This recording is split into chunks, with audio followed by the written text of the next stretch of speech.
Hello everyone. सबसे पहले अपन third DPP discuss कर लेते हैं। थर्ड डीपीपी में हमारा फर्स्ट न्यूमेरिकल आसान सा है, a is equal to v minus u by t, उसी फॉर्मूले से आ जाएगा। सेकंड क्वेश्चन क्या है, हमें डिस्प्लेसमेंट टाइम का फंक्शन दे रखा है और इनिशियल वेलोसिटी पूछा है, यानी फर्स्ट डिफरेंशिएशन करके उसमें टी की वैल्यू 0 पुट कर देंगे, वो भी हो जाएगा। तीसरा क्वेश्चन अच्छा है, तो थर्ड क्वेश्चन करते हैं। थर्ड क्वेश्चन ये कहना चाहता है कि एक पार्टिकल कांस्टेंट एक्सेलरेशन से 20 सेकंड चलता है, यानी ए इसका कांस्टेंट दे रखा है और इनिशियल वेलोसिटी भी हमारी 0 दे रखी है। सपोज वह 20 सेकंड में ए से बी पहुंच जाता है। अब हमसे ये पूछा गया है कि पहले 10 सेकंड वह S1 डिस्टेंस कवर करता है, टाइम ये हमारा 10 सेकंड मानो कि सी पॉइंट पे पहुंच गया। अब सी से बी वह S2 डिस्टेंस ट्रेवल करेगा और टाइम इंटरवल वही है हमारा सेम। दोनों डिस्टेंस बराबर नहीं होगी क्योंकि यहाँ पर एक्सेलरेशन है, यूनिफॉर्म वेलोसिटी नहीं है। हमें ये बताना है कि S1 और S2 के बीच हमारी क्या रिलेशन होगी। तो चलिए सबसे पहले ये निकाल लेते हैं कि वह A से चला, 10 सेकंड बाद C पे पहुँचा, तो C पर उसकी क्या वेलोसिटी थी, उस VC की वैल्यू निकालते हैं हम सबसे पहले। VC क्या होगा, U प्लस AT, U तो 0 है ही है, A इंटू टी, यानी T की वैल्यू 10 सेकंड है, A की वैल्यू हमने A कांस्टेंट माननी ही है, यानी वेलोसिटी आ जाएगी हमारे पास 10A। S1 निकालेंगे, S1 क्या होता है, UT plus half AT square, U तो हमारा 0 ही है, तो plus half into A into t का स्क्वायर, 10 का स्क्वायर 100, यानी 50A आ जाएगा। ये चीज़ आ गई। अब हम S2 की वैल्यू निकालेंगे। S2 की वैल्यू यानी इनिशियल वेलोसिटी हमारी ये है, फाइनल वेलोसिटी हमें नहीं पता कि किस वेलोसिटी से वह वहाँ पर पहुँचेगा, और S की रिलेशन 2 के साथ है, एक टाइम के साथ है और एक फाइनल वेलोसिटी के साथ है। और टाइम के साथ, टाइम तो हमें गिवन है, फाइनल वेलोसिटी गिवन नहीं है, तो हम अपनी सेकेंड इक्वेशन यूज़ करेंगे। तो S2 की वैल्यू क्या होगी, UT, U इसके लिए क्या होगा, ये बात ध्यान देने लायक है।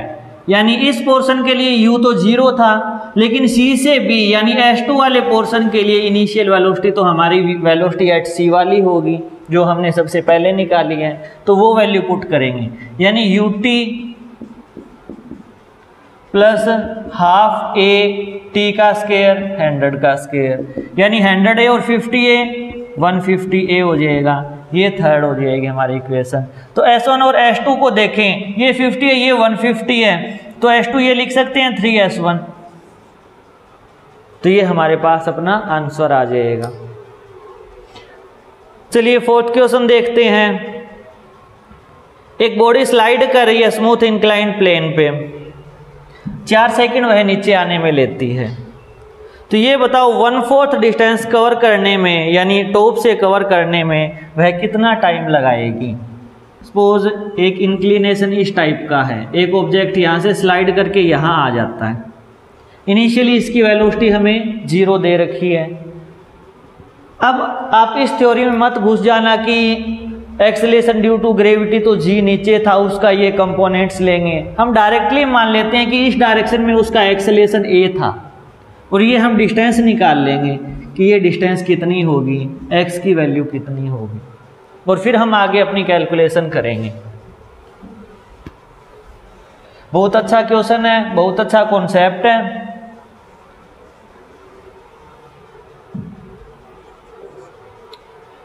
तो A एक्सेलरेशन से कोई ऑब्जेक्ट 0 की वेलोसिटी लेके स्टार्ट होता है और स्टार्ट होते होते वह एंड तक आता है, वो 4 सेकंड के अंदर गिवन है हमारा कि 4 सेकंड के अंदर वह बॉटम पे पहुंच जाता है, T की वैल्यू 4 है। तो टाइम और डिस्टेंस की रिलेशन तो सेकंड है, तो सेकंड रिलेशन का मतलब x is equal to UT, U तो 0 हो ही गया, plus half into A into t का स्क्वायर 4 का स्क्वायर 8A आ गया। हमें क्या पूछा है, इसकी 1/4 टोटल डिस्टेंस हमारी x की वैल्यू कितनी आई, 8A आई। 8A का 4th डिस्टेंस कितना होगा, 2A, तो x1 कितना होगा, x/4 मतलब कि 2A। इतनी डिस्टेंस कवर करने में वह कितना टाइम लगाएगा, हमसे ये पूछ लिया। तो यानी हमें सिर्फ और सिर्फ 2a डिस्टेंस कवर करने में जो टाइम लगेगा वह पूछा है। तो यही सेकंड इक्वेशन यूज़ करेंगे क्योंकि डिस्टेंस और टाइम के रिलेशन सेकंड इक्वेशन में ही है। तो 2a is equal to you तो 0 है ही है, plus half into a into t का स्क्वायर, टी हमसे पूछा है तो a से a कैंसिल, 2 इंटू 2 4, तो t की वैल्यू आ गई 2 सेकेंड। 2 सेकेंड में 1/4 डिस्टेंस कवर करेगा।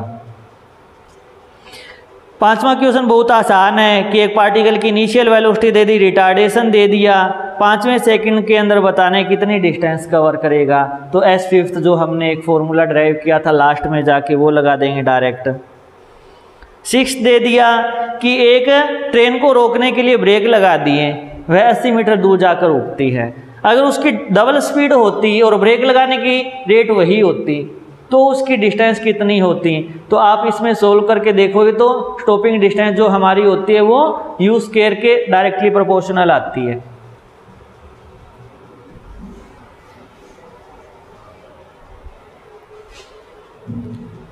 जैसे एक ट्रेन की वेलोसिटी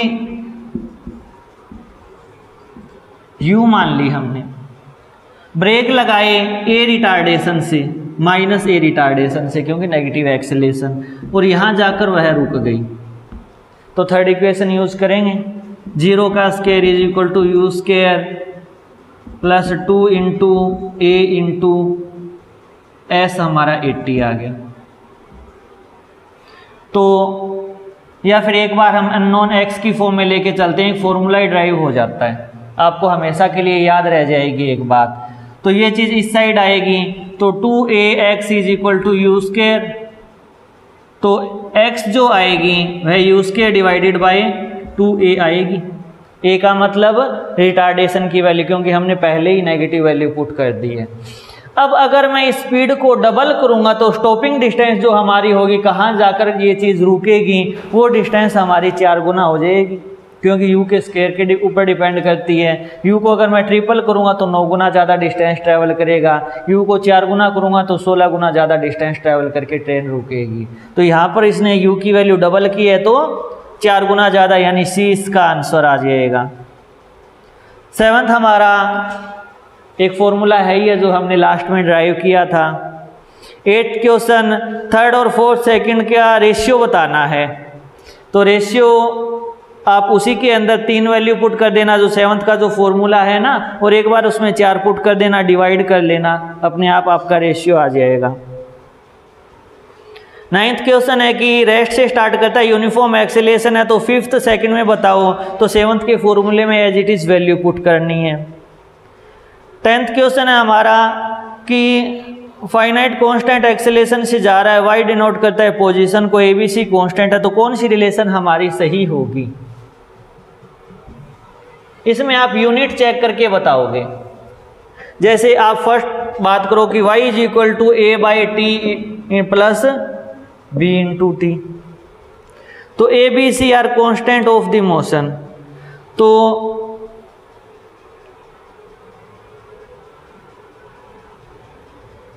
पोजीशन एंड टाइम, एक आपने ये इक्वेशन पढ़ी थी कि s इज इक्वल टू क्या होगा, ut plus half at square.